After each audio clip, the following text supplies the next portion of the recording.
So I am Stephanie Phelps. I call myself an intuitive spiritual guide. I'm a shamanic healer, a ceremonialist, and a medicine wheel keeper. So I really got started. I think we've all been on a spiritual journey our whole life, right? But my journey really took off in 1986 when I had returned to America after living abroad for 13 years. I spent 9 years in Wales and 2 years in Papua New Guinea.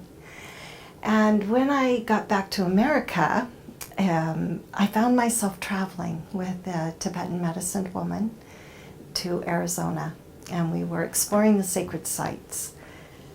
And part of that was attending a sweat lodge ceremony. It was my first sweat lodge ceremony ever. I was petrified. All the fears that one would have around something like that came up, being fearful of claustrophobia and would it be too hot and all these things.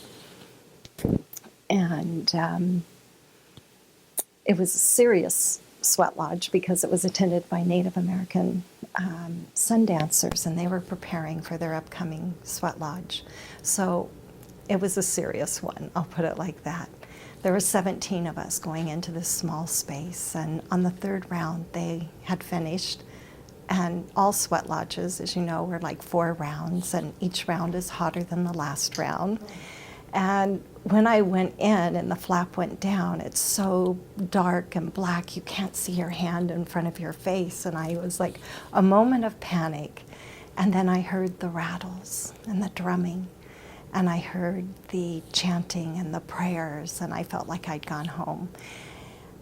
On that 4th round, when I found myself sitting with the native elders, they told me my life was about to change. And little did I know how profound that statement would be. For the very next day, when I travel, I always set up an altar.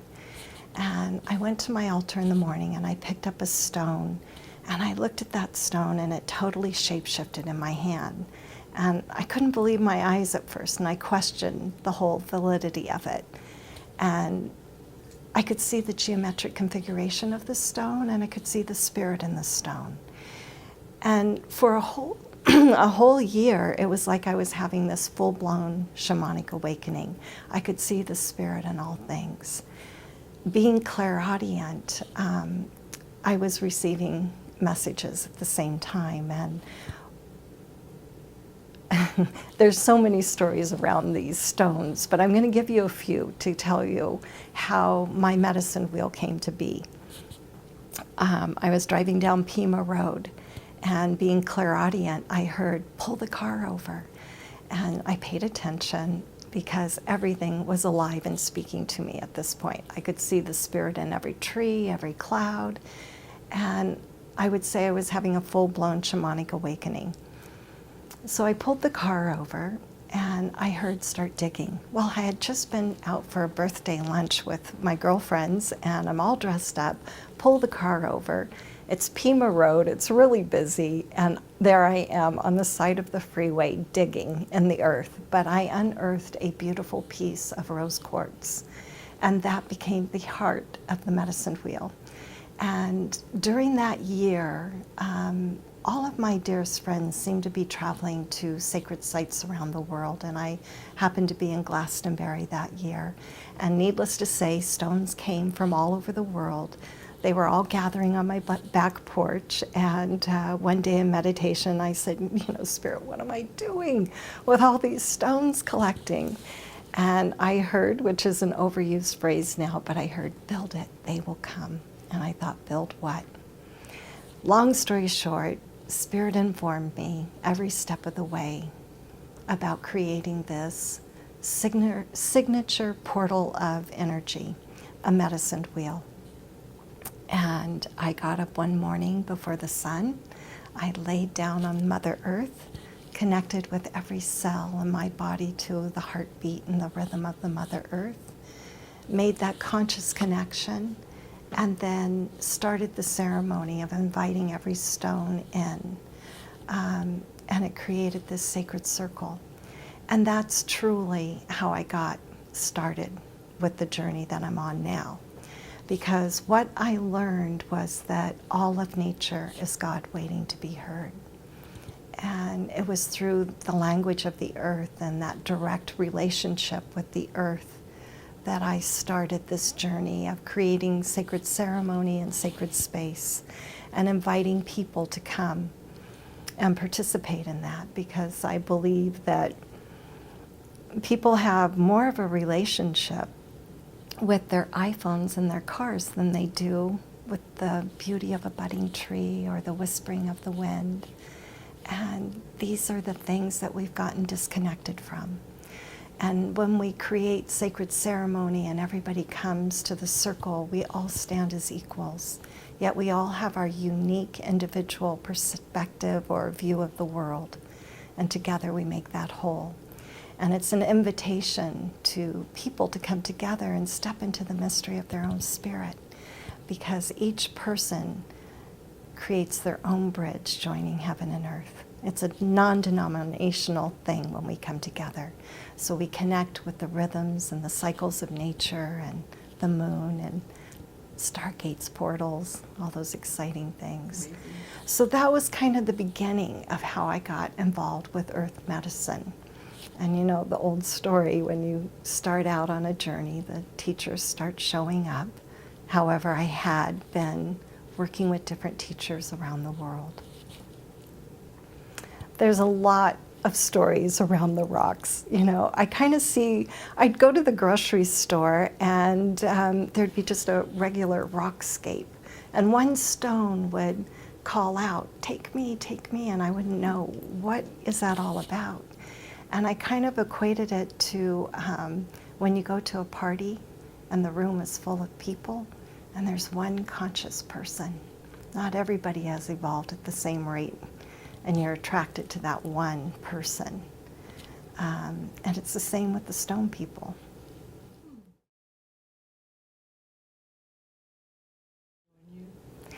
It's an interesting thing. That year that I had that awakening, everything was speaking to me. It was actually, it's not so much now, to answer your question. However, when you tune in and you take the time to silence yourself and go within and hear that inner voice, as I said, all of nature is God waiting to be heard. And yes, you can make that conscious connection. But for the stones to be calling out to me, not so much like it was during that time.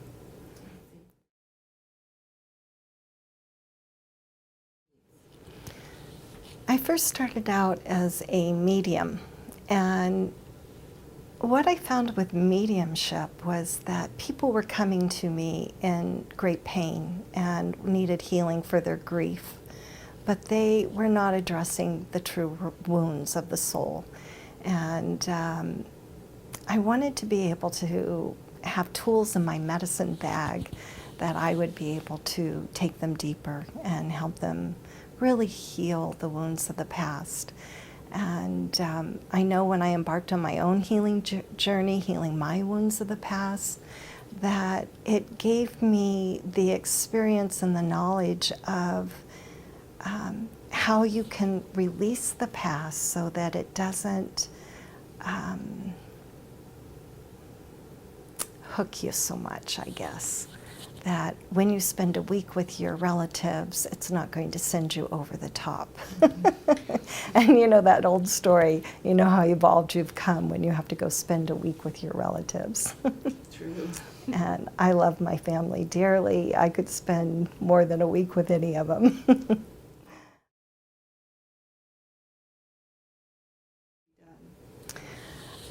With soul retrieval, it's not something that I would embark upon just very lightheartedly. All the work I do, I go to spirit, I check in. I check in with their spirit if they're ready to receive that missing soul part. Sometimes, even though they may be repeating these patterns in their lives that they want to be rid of, and they want to have a shift in their view of the world and the way that they are in their world and who they want to become, they're not ready to receive that part yet. So the first thing I would do is go to spirit and check in and see if they're ready. Often I will suggest that we work with a process of breathing called illumination, where we work with my medicine stones that have been initiated down through a lineage of shaman for hundreds and hundreds of years. They're called kuyas, they're medicine stones, they're imbued with power. And I have them work with my medicine stones and the power of the breath. I look at their timeline to see where in their personal history in this lifetime the repeating patterns are. So I start by looking at their luminous energy field, which is basically the aura, your luminous architecture. And in that field of energy, I look to see where there are imprints, thought forms, belief systems that are stuck in your field. And then we start extracting them through intention, the power of the breath, and also I energetically work with pulling those things out of the aura or the energy field. I believe in the power of prayer and intention, and I also look at past lives and karma. So when I'm tracking a person's energy field, I kind of see it as a timeline, and certain times in your life lights up. And so I'll ask you, what happened when you were 5 years old? You know, what happened when you were 11? Mm-hmm. What was the most significant thing that happened to you when you were turning 14? And there'll be a pattern, and perhaps it's you moved every year. Mm-hmm. So your security was threatened. Mm-hmm. You had a difficult time making friends, you know, and you're carrying all this into your adulthood. So identifying what it is helps. When we work with karma and we work with karmic cords, again, I believe in the power of prayer and intention. I give my client the prayers to say to help remove this energy from their field, and a lot of it has to do with giving yourself permission. You know, giving yourself permission where you open up the space to allow for the healing to take place. Truly, in essence, I am there holding the space for you. I'm not the miracle worker. However, I've seen many miracles over and over again. But we call upon the divine source energy to work with us. And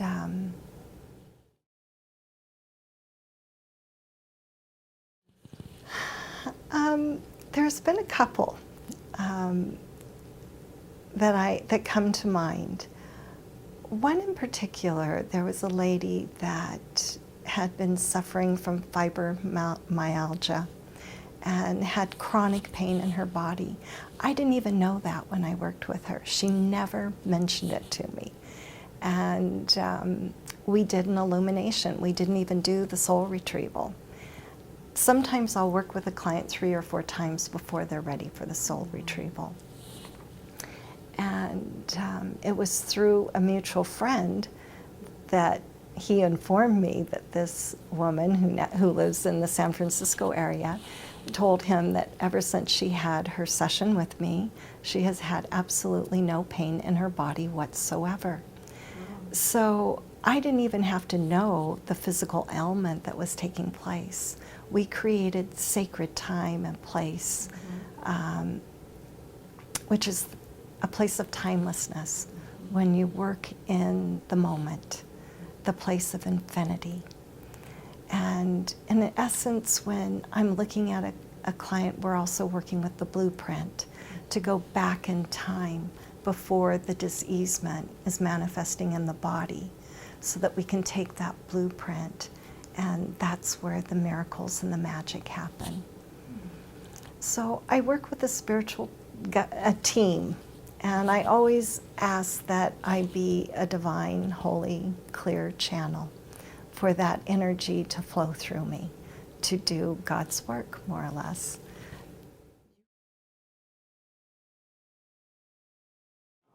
Absolutely true. And that is through a ceremony that you conduct. Yes. Mm-hmm. Before I work on anybody, I call in sacred space. I call to the power of the four directions. I call to the power of Mother Earth, Father Sky, and the Great Spirit. The Great Spirit is known by many names, yet is truly the unnameable one. There are many names for the Great Spirit. So I call in this energy and create the sacred space for the client before they ever come. And I state the name of the client so that it is heard and it is known, and the appropriate energy shows up to work with me. Then I call on my spiritual team, and I ask that I be a vessel to do this work.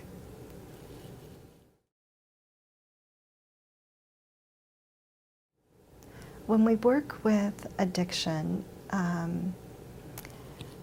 a lot of times addiction is a past life thing that they're carrying into this lifetime, and finding the karmic cords and where they're located in the body, from what lifetime they come from. So again, I kind of go into a trance and I travel the timeline and I ask about the karmic cords and which lifetime they're from. And through the power of intention and prayer, we cut the cords in all time, space, and all dimensions. That's the beginning of it.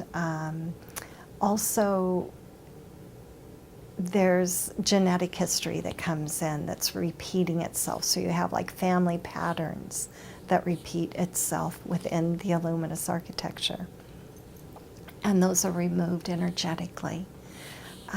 Trauma is generally in the luminous field, and it shows up as a crystallized energy. Sometimes it will show up as a fluid energy, and I work with my crystals to extract that energy when I see it in the field.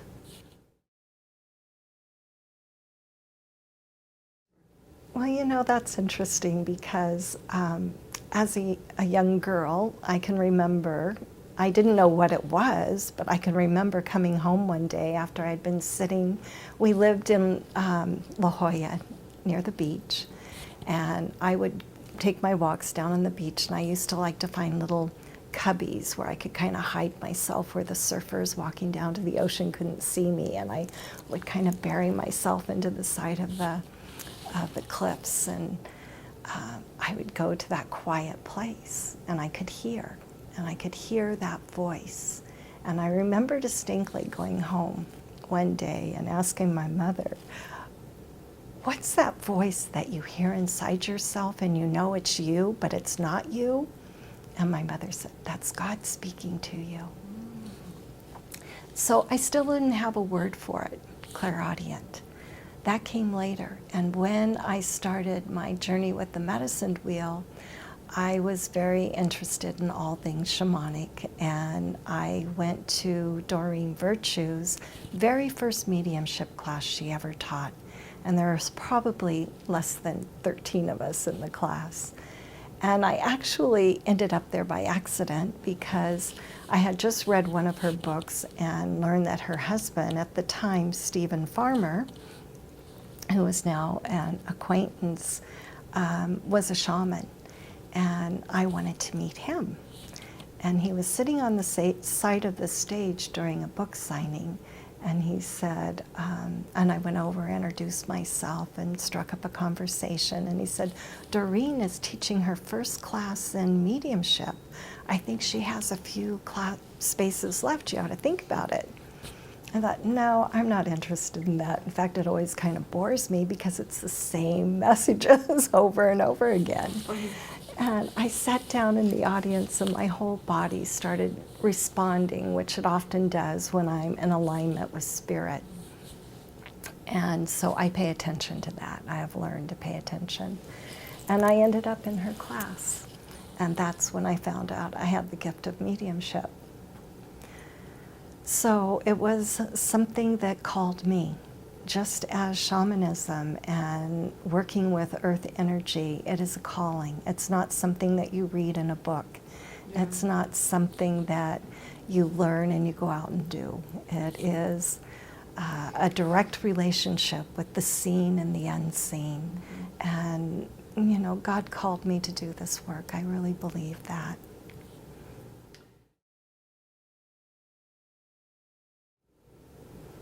Yes, there is something that I think one of the most important things that we can do now is to have a spiritual practice with yourself, to have a relationship with yourself, and to love yourself grandly, because that is the place where all healing really takes place, is loving yourself. And when you love yourself, you can go out and see everybody God eyes to God eyes. And that's the important place to be. And if you don't know how to love yourself, look in the mirror every day and say, I love you. And you might feel really silly doing it, but one day you'll wake up and you'll say, I love you, and you will feel it. And that was taught to me by one of my teachers. And it's very, very simple. But also, with all the chaos that's going on in the world these days, it's important to know how to find your center in the midst of a storm, and to be able to be in a place of balance when there's so much chaos around, because we are the ones that are going to be holding the fort down, the beacons of light to bring calm to everyone else. And I do believe that we do that through a daily spiritual practice, whatever it is for you. It might be meditation, it might be a walk in the park, it might be jogging. You'll know what it is for you. But whatever you need to do to find that moment of silence. I think it's important to take time out from our multitasking world to go within and hear that inner voice. It's our divine birthright to be in conscious co-creation with all of life and know that we can have a relationship with the plants and the animals and each other in a balanced way. And we can hear all those messages from God. It's not a few select, it's for everyone. Thank you so much. You're welcome. So one of the things that I've been in the closet about are crystal skulls, because I always thought they were just really weird and creepy and had no desire to have anything to do with crystal skulls. However, I channeled a piece for a book, The Stone Forest of Markawasi, written by Kathy Dorr.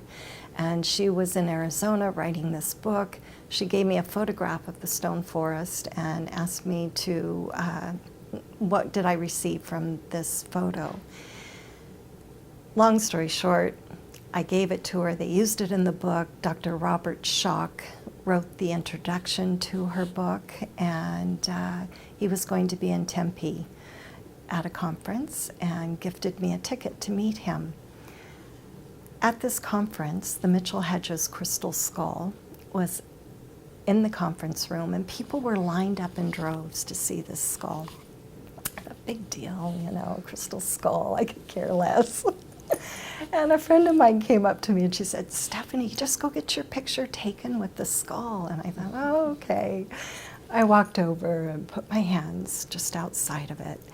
And this goes back about 7 years ago at least, and I could feel the energy on it. That was that. Then I heard the story told by Bill Holman all about the history of the skull. Later on that evening, the skull was not in view. Bill Holman had given his presentation, and it was later on in the evening. I'm watching slides on the recent crop circles, and being clairaudient, I get a message. Get up, you're to be with the crystal skull. And I thought, I'm really into these new crop circle images. I want to see this slideshow. Get up now.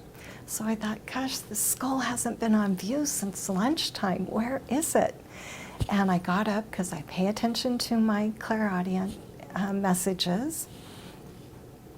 And I started walking around this big hotel in Scottsdale, and I walked upstairs and I ran into the same friend that took my picture. I said, I just got a message that I'm supposed to be with this crystal skull. And she said, well, you've come to the right place. They're having private sessions in here.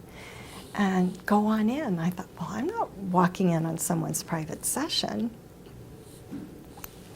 So with that said, someone walked out the door, and she kind of nudged me, and I looked at Bill Holman, and he said, come in, we're waiting for you.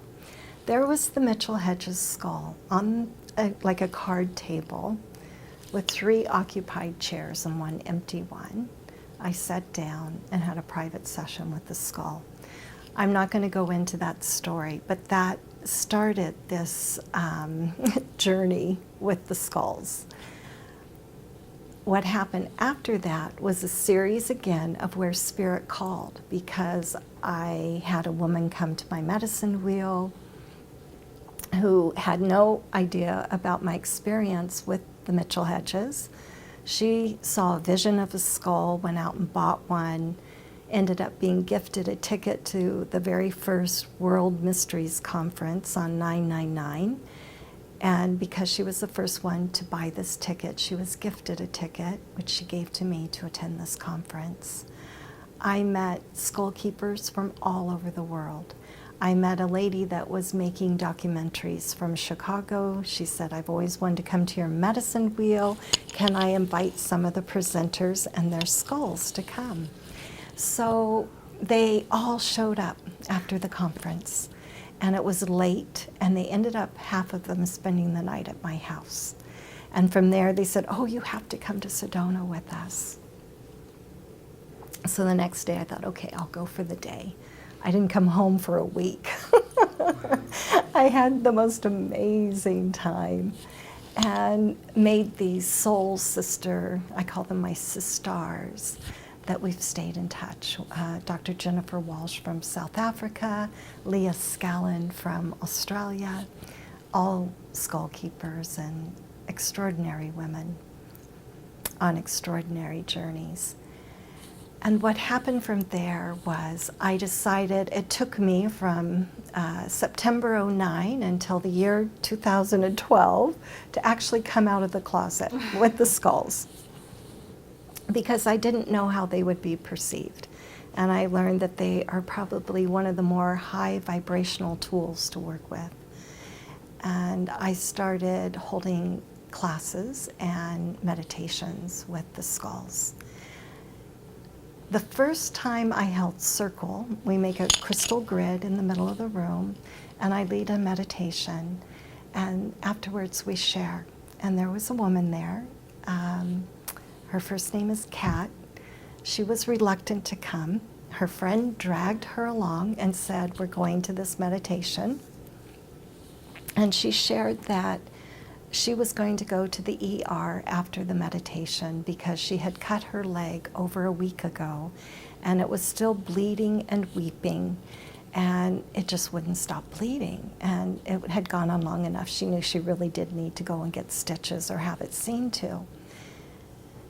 In the middle of the meditation, she opened her eyes, and a beam of light came from one of the skulls, or from the center of the circle, and beamed a light onto her leg, and it was healed instantaneously. Now, it stopped bleeding completely. And she shared with us that she didn't really want to come. All she could think about was going to the ER after. And it was the first time I'd ever met her.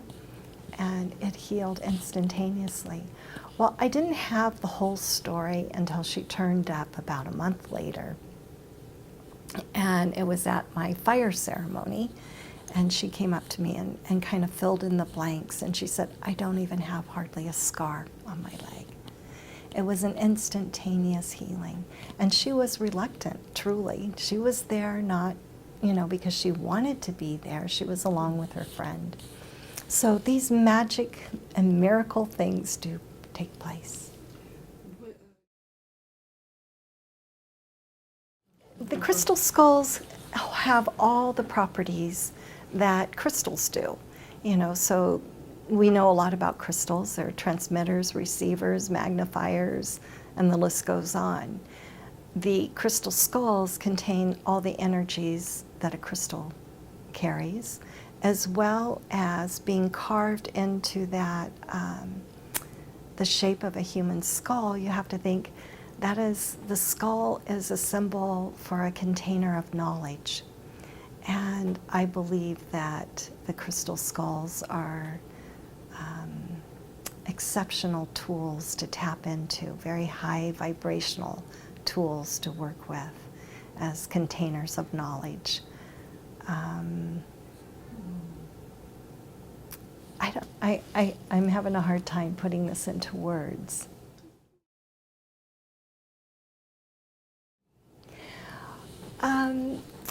That's an interesting question because I often use my skull for my healings.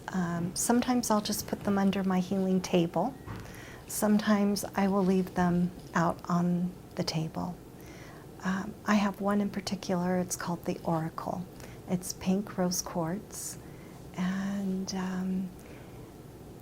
there is a very much of a loving energy that comes from this particular skull, and it's also a skull for prophecy, so I'm able to tap into it and receive prophetic messages.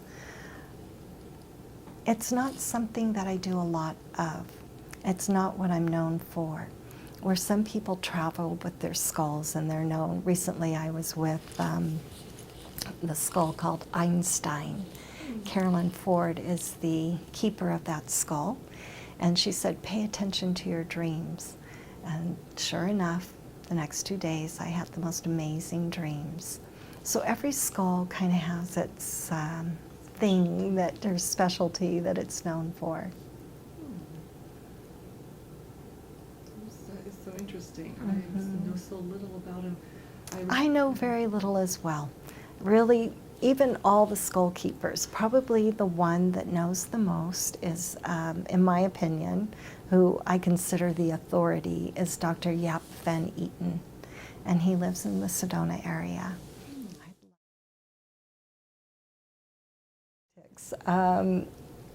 It has, and you know, I'm not going to talk about it, and I'm not doing that to be mysterious.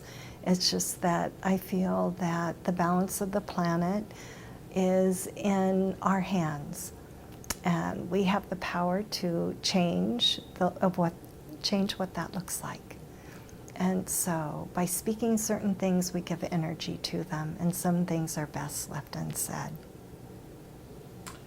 Okay. The other thing with the skulls, it's not like, again, you know, they're not the ones that create the healing. It's our intent in opening the space. They are a tool. They assist us. They've come here to assist us. So like a powerful amplifier, perhaps. Yes. Mm-hmm. Wow, interesting. I'm so glad that you decided to share this with us. Oh, Thank you're you. welcome.